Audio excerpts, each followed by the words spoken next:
Hello friends, आपका हमारे YouTube channel Vasudev online classes में एक बार बहुत बहुत स्वागत है। फ्रेंड्स, आज हम गंगा नदी तंत्र को बहुत ही आसानी से समझेंगे, चित्र के माध्यम से समझेंगे, क्योंकि आगामी परीक्षाओं के लिए गंगा नदी तंत्र से काफ़ी इंपॉर्टेंट प्रश्न आने वाले हैं फ्रेंड्स। तो चलिए, चित्र को समझने से पहले इसके जो बेसिक क्वेश्चन है थोड़ा उनको देखेंगे और फिर आसानी से डिटेल में चित्र के माध्यम से इसको समझते हैं फ्रेंड्स। तो चलिए प्रारंभ करते हैं गंगा नदी तंत्र को। देखिए फ्रेंड्स, सबसे पहले कि जो गंगा नदी है ये भारत की क्या है, राष्ट्र नदी है। और गंगा नदी को राष्ट्र नदी कब घोषित किया गया था? 2008 में। तो ये एक प्रश्न कई बार पूछा जाता है कि गंगा नदी को राष्ट्र नदी कब घोषित किया गया है। तो 2008 में गंगा को राष्ट्र नदी घोषित किया गया फ्रेंड्स।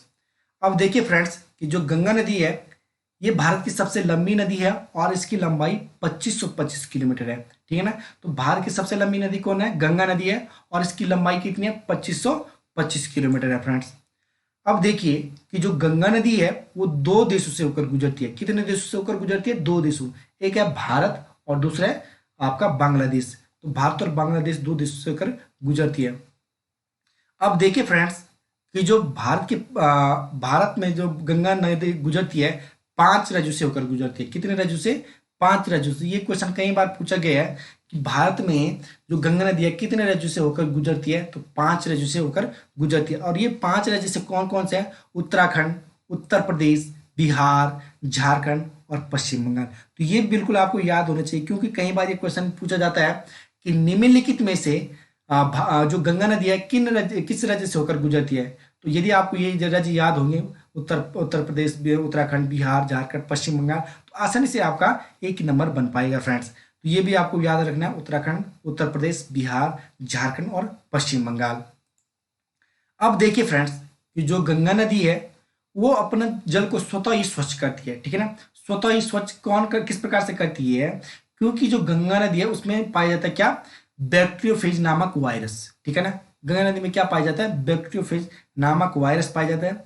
और ये बैक्टीरियोफेज नामक वायरस क्या करता है कि जो हानिकारक बैक्टीरिया है उनको खत्म करता है। ठीक है ना। तो ये क्वेश्चन पूछा जा सकता है कि बैक्टीरियोफेज नामक वायरस किस नदी में है? तो गंगा नदी में। क्या काम करता है बैक्टीरियोफेज नामक वायरस? तो जो हानिकारक बैक्टीरिया उनको खत्म करता है। ठीक है ना। तो इस प्रकार से आप समझ सकते हैं कि जो गंगा नदी है उसके पानी को आप यदि एक महीने के लिए बोतल पे, लोटे पे भी रखेंगे तो फिर भी आप उस एक महीने के बाद भी आप उस पानी को पी सकते हैं, क्योंकि उसमें बैक्टीरिया नहीं होंगे। ठीक है ना। बैक्टीरिया नहीं होंगे। क्यों? क्या कारण है नहीं होने का? क्योंकि उसमें क्या है? बैक्टीरियोफेज नामक वायरस है जो कि हानिकारक बैक्टीरिया को खत्म कर रहा है। तो फिर आप क्या कर सकते हो? पानी को पी सकते हैं फ्रेंड्स। जबकि अन्य नदियों का पानी आप एक दो दिन के बाद नहीं पी सकते, क्योंकि उसमें बैक्टीरिया जम जाते हैं और हानिकारक बैक्टीरिया आपको परेशान कर सकते हैं। तो इसलिए आप केवल गंगा नदी के पानी को ही लंबे समय तक पी सकते हैं फ्रेंड्स। अब देखिए फ्रेंड्स, ये जो गंगा नदी है इसमें एक मछली पाई जाती है, डॉल्फिन मछली। तो इस डॉल्फिन को भारत का राष्ट्रीय जीव घोषित किया गया। तो ये क्वेश्चन भी पूछा जा सकता है कि भारत का राष्ट्रीय जीव किसे घोषित किया गया है? तो डॉल्फिन को किया गया फ्रेंड्स। अब देखिए फ्रेंड्स कि चित्र के माध्यम से इसको आसानी से समझेंगे गंगा नदी तंत्र को, और परीक्षा में कभी भी आपका गंगा नदी तंत्र से प्रश्न गलत नहीं होने वाला है फ्रेंड्स, बिल्कुल गारंटी के साथ है। परंतु वीडियो को पूरा देखिए फ्रेंड्स, आसानी से आपके समझ में आ जाएगा। देखिए फ्रेंड्स, एक ग्लेशियर है जिसको बोलते हैं सतोपत ग्लेशियर। ठीक है। और इस ग्लेशियर से एक नदी निकलती है जिसको बोलते हैं विष्णुगंगा। ठीक है ना। एक नदी निकलती है विष्णुगंगा, कहाँ से? सतोपत से। और एक नदी निकलती है धौली गंगा। और ये विष्णु गंगा और धौली गंगा जहां पर मिलती हैं उस स्थान को बोलते हैं हम विष्णु प्रयाग। ठीक है ना। विष्णु गंगा, धौली गंगा जहां पर मिलती हैं उस स्थान को क्या कहा जाता है? विष्णु प्रयाग कहा जाता है। अब फ्रेंड्स देखिए, गंगा भूगोल का क्या नियम है, जियोग्राफी का क्या नियम है कि जब यदि दो नदियों की गहराई बराबर हो जाए तो वहां से आगे उस नदी का नाम परिवर्तन होकर नया हो जाएगा। ठीक है ना। और यदि एक की गहराई ज्यादा है और एक नदी की गहराई कम है, तो जब दोनों आपस में मिलेंगी तो जो गहरी वाली नदी होगी उस नदी के नाम से वो जानी जाएगी। अब देखो यहाँ पे क्या कंडीशन होती है कि विष्णु गंगा की गहराई और धौली गंगा की गहराई बराबर है। ठीक है ना। तो यहाँ से इसका नाम चेंज होता है और यहाँ से इसका नाम पड़ता है आपका अलकनंदा। ठीक है ना। यहाँ से इसका नाम क्या हो जाता है? अलकनंदा हो जाता है फ्रेंड्स। अब देखिए फ्रेंड्स एक नदी नदी है नंदाकिनी नदी। ये नंदाकिनी नदी जब हमारी अलकनंदा नदी में मिल जाती है तो वो कहाँ पे मिलती है? नंद प्रयाग में, ठीक है ना। अलकनंदा ये जो मंदाकिनी है ना, मंदाकिनी नहीं सॉरी, नंदाकिनी नदी कहाँ पे मिलती है? आपकी अलकनंदा में मिलती है, और उस स्थान को क्या कहा जाता है? नंद प्रयाग कहा जाता है। एक नदी है आपकी पिंडार नदी। ये पिंडार नदी जब अलकनंदा में मिल जाती है तो उस स्थान को कहते हैं कर्णप्रयाग, ठीक है। और एक नदी आपकी केदारनाथ से आती है, उस नदी को बोलते हैं मंदाकिनी नदी। और ये मंदाकिनी नदी जब अलकनंदा पे मिल जाती है तो उस स्थान को बोलते हैं रुद्रप्रयाग, ठीक है ना। और एक ग्लेशियर और है जो काफी इंपॉर्टेंट ग्लेशियर है, जिसको बोलते हैं गंगोत्री ग्लेशियर, ठीक है। इस ग्लेशियर से एक नदी निकलती है जिसको बोलते हैं भागीरथी नदी, ठीक है ना। ये भागीरथी नदी जब अलकनंदा पे मिल जाती है तो उस स्थान को बोलते हैं देवप्रयाग, ठीक हो गया। अब देखिए फ्रेंड्स, अभी मैंने क्या कहा था कि जब दो नदियों का गहराई बराबर होगी तो आगे उसकी नदी का नाम क्या होगा? चेंज होगा। तो यहाँ पे देवप्रयाग में भी वही कंडीशन हो जाती है। यहाँ से ऊपर से जो सतोपत ग्लेशियर से जो अलकनंदा आ रही है और गंगोत्री ग्लेशियर से जो भागीरथी नदी आ रही है, तो अब देवप्रयाग में क्या हो जाता है कि इन दोनों की गहराई बराबर हो जाती है, ठीक है ना। अब जब नए नदी की गहराई बराबर होगी तो आगे उसका नाम चेंज होगा। तो देवप्रयाग से क्या हो जाता है? नदी का नाम गंगा हो जाता है, ठीक है ना। अलकनंदा और भागीरथी का नाम क्या पड़ जाता है? गंगा। तो देखिए फ्रेंड्स, यहाँ पे इस चित्र के माध्यम से भी आप समझ सकते हैं कि यहाँ से ये आपकी अलकनंदा आ रही है और यहाँ से आपकी ये भागीरथी आ रही है, और इस स्थान को हम बोलते हैं देवप्रयाग। और यहाँ से इस नदी का नाम चेंज हो जाता है जिसको बोलते हैं हम गंगा, ठीक है। तो ये बिल्कुल आपको याद होना चाहिए फ्रेंड्स कि गंगा कहाँ से नाम पड़ता है? देवप्रयाग से पड़ता है। और ये गंगा जो नदी है ये इसका उद्गम स्थल वैसे तो उत्तराखंड में गंगोत्री ग्लेशियर माना जाता है, परंतु यदि हाई लेवल में अगर ये क्वेश्चन पूछा जाए कि गंगा नदी कहाँ से बनती है तो देवप्रयाग से बनती है। ये बिल्कुल आपको याद होना चाहिए फ्रेंड्स, ठीक है। तो हमारे कितने प्रयाग हुए? 5 प्रयाग हुए। पहला प्रयाग कौन है? विष्णु प्रयाग। ये क्वेश्चन पूछा जा सकता है कि जो पंच प्रयाग है, पंच प्रयाग में पहला प्रयाग कौन है? तो विष्णु प्रयाग है, दूसरा नंद प्रयाग है, तीसरा कर्ण प्रयाग है, चौथा रुद्र प्रयाग है, और पांचवा आपका देव प्रयाग है। ये बिल्कुल ये प्रयाग आपको याद होने चाहिए फ्रेंड्स। अब ये जो प्रयाग है ये सभी किस नदी पे बन रहे हैं? अलकनंदा नदी पे बन रहे हैं फ्रेंड्स, ठीक है ना। जितने 5 प्रयाग बने किस नदी पे बने? अलकनंदा नदी पे बने फ्रेंड्स। अब देखिए फ्रेंड्स, इसको हम किस प्रकार याद करेंगे पंच प्रयाग को, कि पहला है विष्णु प्रयाग, दूसरा नंद प्रयाग, तीसरा कर्ण प्रयाग, चौथा रुद्र प्रयाग और पांचवा देव प्रयाग। अब देखिए फ्रेंड, इसमें कॉमन कौन सी नदी है? कॉमन नदी है इसमें अलकनंदा, ठीक है। जितने ये 5 प्रयाग है, इन 5 प्रयाग में सभी नदी कौन है? कॉमन नदी कौन है? आपकी अलकनंदा नदी है फ्रेंड्स। तो अलकनंदा तो आपको याद हो गया। अब आपको क्या करना है? विष्णु प्रयाग में कौन सी नदी आ रही? धौली गंगा। तो विष्णु विष्णु के पांव कौन धो रही है? धौली धो रही है, तो धौली गंगा। विष्णु के पांव को किसने धोया? धौली ने, यानी कि धौली गंगा। अब नंद प्रयाग, नंद में क्या है? नंदाकिनी, नंद और नंदाकिनी। तो आप इसको याद रखने की कोई जरूरत नहीं है। नौ से नंद, नौ से नंदाकिनी। तो ये नंद प्रयाग में मतलब अलकनंदा और नंदाकिनी। कर्ण प्रयाग में क्या होता है कि कर्ण को क्या किया गया था? इसको जब कर्ण की मृत्यु हुई थी तो उसके पिंड दिए गए थे। तो पिंड कहाँ पे मिले? पिंडार में। बिल्कुल थोड़े याद करने की ट्रिक समझा रहा हूँ फ्रेंड्स। तो पिंड कहाँ से लिख रहे? पिंडार से, ठीक है। तो किसके पिंड दिए थे? कर्ण के दिए थे। तो यानी कि कर्ण प्रयाग में पिंडार, ठीक है। रुद्र, रुद्र किसको कहा जाता है? रुद्र कहा जाता है शिव को, ठीक है ना, यानी कि भोलेनाथ को।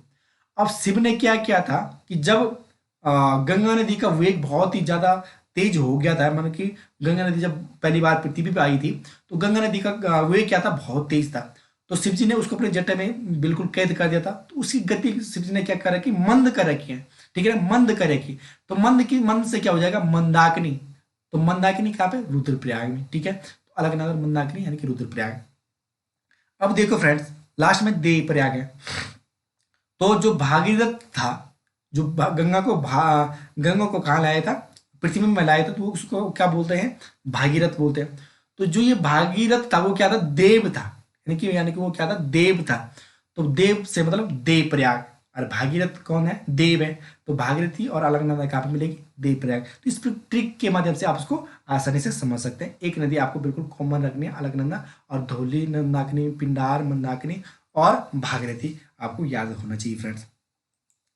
अब देखिए फ्रेंड्स, आसानी से चित्र के माध्यम से उसको समझते हैं। देखिए गंगा नदी का नाम कहां से पड़ा, आपका देवप्रयाग से पड़ा, ठीक है। अब देखिए सबसे पहले जो गंगा नदी है ये कहां पे मैदानी क्षेत्र में प्रवेश करती है, आपकी हरिद्वार में। तो गंगा नदी हरिद्वार में सबसे पहले मैदानी क्षेत्र में प्रवेश करती है। इससे पहले जो गंगा नदी है वो क्या करती है, पर्वतीय क्षेत्र से बहती है, ठीक है ना। तो ये अभी तक ये जो गंगा नदी थी ये पर्वतीय क्षेत्र से होकर बह रही थी, परंतु सबसे पहले ये मैदानी क्षेत्र में कहाँ प्रवेश करती है, हरिद्वार में करती है। तो ये क्वेश्चन कई बार पूछा गया है कि गंगा नदी मैदानी क्षेत्र में कहाँ प्रवेश करती है, तो हरिद्वार से होकर ये मैदानी क्षेत्र में बहना प्रारंभ हो जाता है। इससे पहले वो क्या करती है, पहाड़ी क्षेत्रों से होकर गुजरती है फ्रेंड्स। अब देखिए फ्रेंड्स, अभी तक आपने क्या देखा, ये उत्तराखंड देखा। अब ये जो लाइन पड़ी है काली वाली, इसको बोलते बॉर्डर, ठीक है ना। ये पहला उत्तराखंड अभी अभी आपने देखा है, जितनी भी जहां से इसका उद्गम हुआ है उत्तराखंड से। अब देखेंगे हम उत्तर प्रदेश से। उत्तराखंड से एक नदी निकलती है रामगंगा, ठीक है ना। उत्तराखंड से कौन सी नदी निकलती है, रामगंगा नदी निकलती है, और ये मिलती है आपकी कहां पर, कन्नौज। कन्नौज कहां पे, उत्तर प्रदेश में। तो ये रामगंगा हमारी गंगा नदी में मिलती है कन्नौज उत्तर प्रदेश में।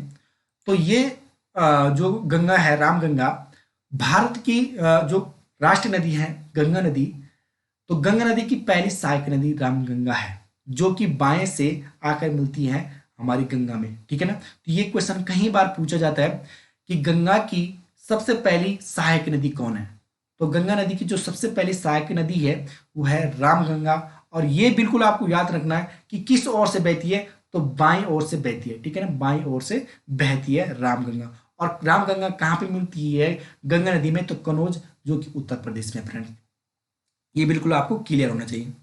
अब देखिए फ्रेंड्स, दो ग्लेशियर आपने देखा, सतोपत ग्लेशियर और गंगोत्री ग्लेशियर। एक ग्लेशियर है यमुनोत्री ग्लेशियर, ठीक है।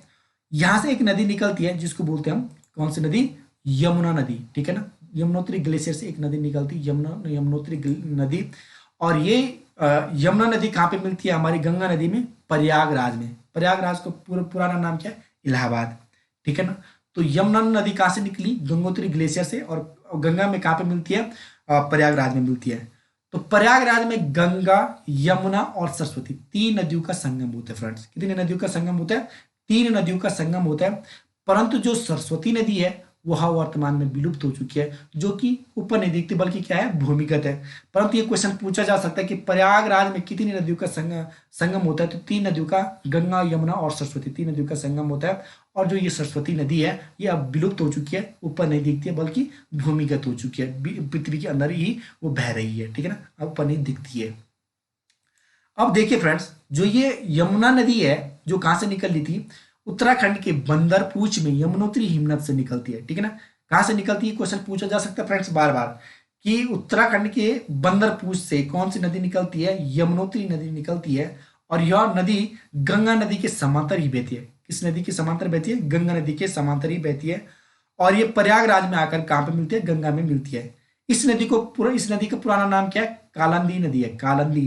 तो ये क्वेश्चन पूछा गया था पहले आगामी परीक्षा, पुराने परीक्षा में, कि यमुना नदी का पुराना नाम क्या है। तो यमुना नदी का पुराना नाम है कालंदी नदी है, ठीक है। तो काफी इंपॉर्टेंट है। और ये भारत की जो हमारी नदी है गंगा नदी, राष्ट्रीय नदी, इसकी सबसे लंबी नदी, लंबी सहायक नदी यमुना नदी है फ्रेंड्स, ठीक है। तो ये क्वेश्चन पूछा जा सकता है कि गंगा नदी की सबसे लंबी सहायक नदी कौन सी है। तो आप चित्र के माध्यम से भी देख सकते हैं कि सबसे लंबी सहायक नदी कौन सी आ रही है, यमुना नदी है। तो ये बिल्कुल आपको याद रखना है। अब यमुना नदी से संबंधित इसकी सहायक नदी है, तीन नदियां, इनको समझते हैं फ्रेंड्स थोड़ा सा। इंदौर, जो कि कहाँ है, मध्य प्रदेश है, यहां से एक नदी निकलती है चंबल, ठीक है, जो कि किसकी सहायक नदी है, यमुना नदी की सहायक नदी है। अब देखिए फ्रेंड्स, जो चंबल नदी है इसमें घड़ियाल पाए जाते हैं। क्या पाए जाते हैं, घड़ियाल पाए जाते हैं। और ये यमुना नदी की सबसे लंबी सहायक नदी है। यहाँ से दो प्रश्न बन गए, एक क्या, कि घड़ियाल किस में पाए जाते हैं, तो चंबल में पाए जाते हैं, चंबल नदी में पाए जाते हैं। और चंबल नदी क्या है, यमुना नदी की सबसे बड़ी सहायक नदी है। ये क्लियर हो गया। अब यमुना नदी की एक सहायक नदी हो रहा है जिसका उद्गम स्थल है विंध्याचल पर्वत जो कि कहाँ है, मध्य प्रदेश में है। इसका नाम है बेतवा नदी, ठीक है।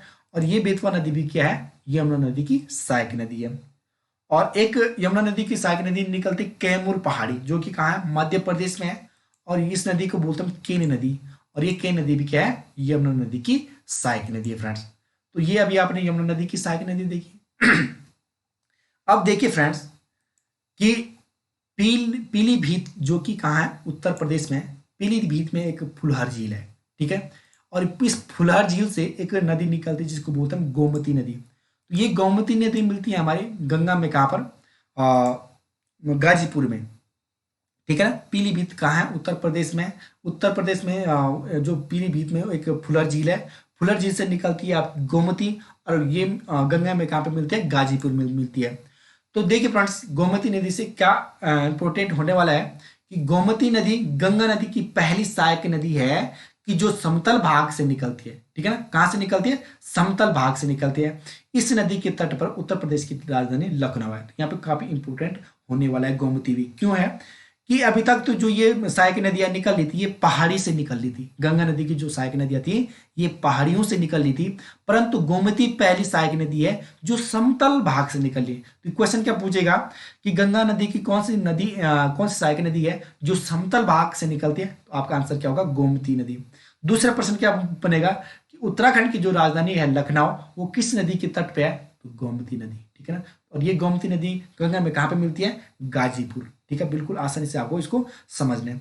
अब देखिए फ्रेंड्स, यहां तक आपका उत्तर प्रदेश का इलाका कंप्लीट हो जाता है।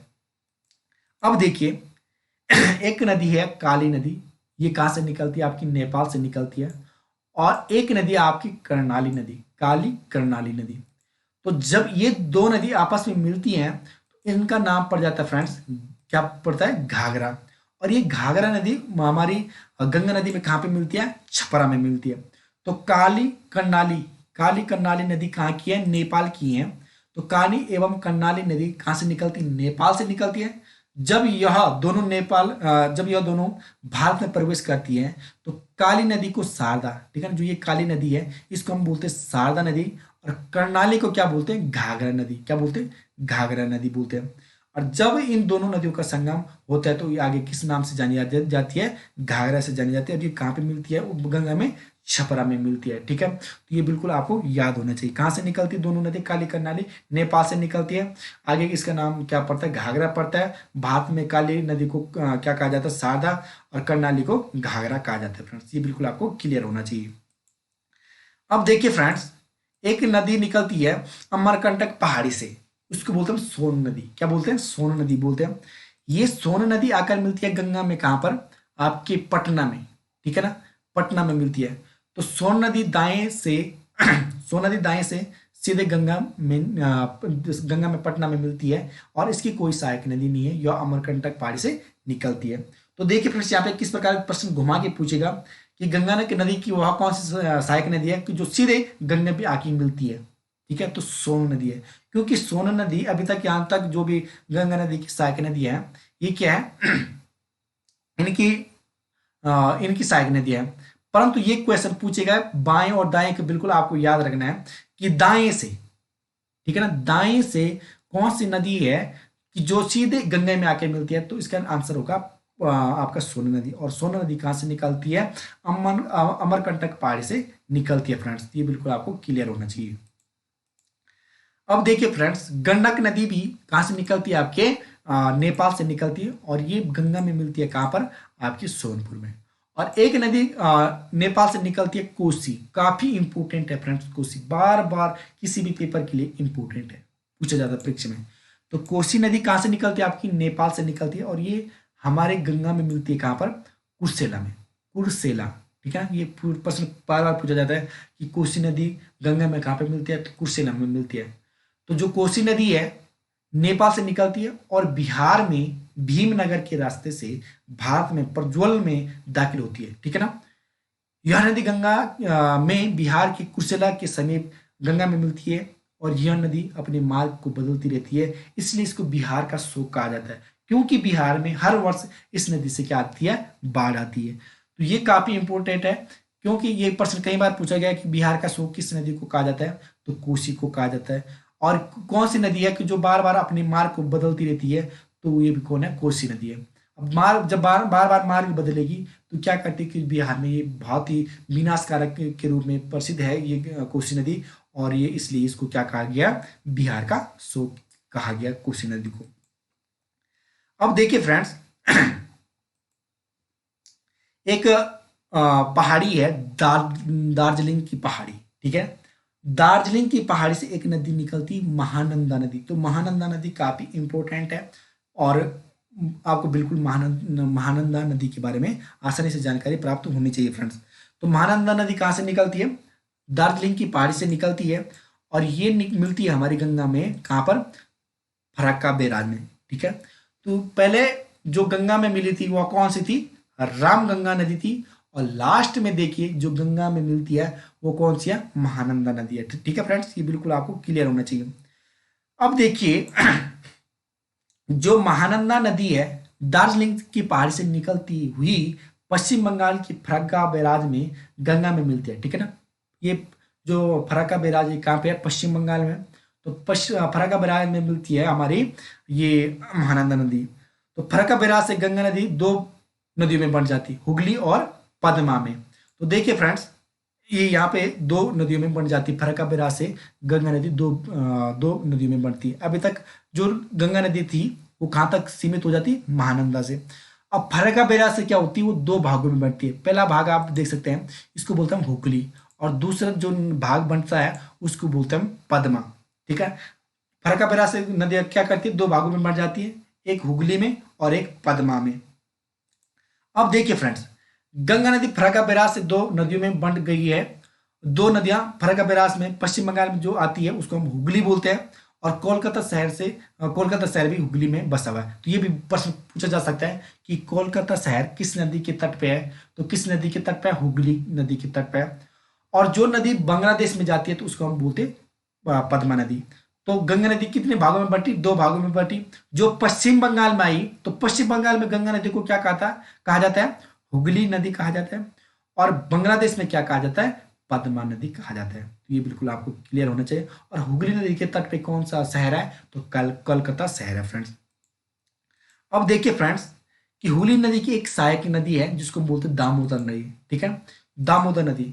तो दामोदर नदी भी काफी इंपॉर्टेंट है फ्रेंड्स कोसी नदी की तरह।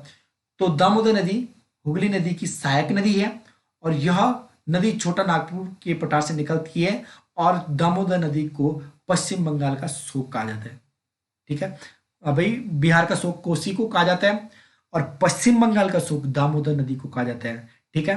तो ये बिल्कुल आपको क्लियर होना चाहिए। कहां से निकलती है दामोदर नदी, तो छोटा नागपुर के पठार से निकलती है फ्रेंड्स, ये बिल्कुल आपको क्लियर होना चाहिए।